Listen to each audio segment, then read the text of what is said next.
আমি একটা কথা প্রায় বলি, সুখী দাম্পত্য জীবনের জন্য পুরুষ এবং নারী উভয়ের জন্য সর্বপ্রথম এবং প্রধান করণীয় হলো আল্লাহ তাআলার কাছে অনেক আগে থেকে দোয়া করতে থাকা, দরখাস্ত সাবমিট করা যে আল্লাহ, আমার পরিবার, আমার স্ত্রী, আমার অনাগত সন্তান সন্ততি যারা আসবে আমার বংশে, আমার ঘরে, আমার সংসারে, আমার পরিবারে, আল্লাহ আপনি তাদেরকে নেককার, তাদেরকে মুত্তাকিদের ইমাম এবং তাদেরকে এমন মানুষ বানিয়ে দেন যেন তারা চক্ষু শীতলকারী হয়। আপনাদেরকে একটা দোয়া শিখাতে চাই, অনেকে হয়তো জানেন, সূরা ফুরকানের ৭৪ নম্বর আয়াত।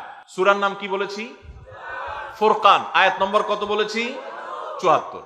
আমার বুঝজ্ঞান হইছে থেকে নিয়ে ছাত্র জীবনে যখন আমি অনেক ছোট ছিলাম, এই দোয়া যেদিন আমি পড়েছি কোরআনে, ওই দিন থেকে আজও পর্যন্ত আমার মনে হয় না আমার জীবনে ২ মিনিটের কোনো দোয়াও যদি হয়, ১ মিনিটের দোয়াও যদি হয়, মুহূর্তের দোয়াও যদি হয়, আমি এই দোয়াটা কখনো মিস করি বলে, জ্ঞাতসারে মিস করি বলে আমার মনে পড়ে না।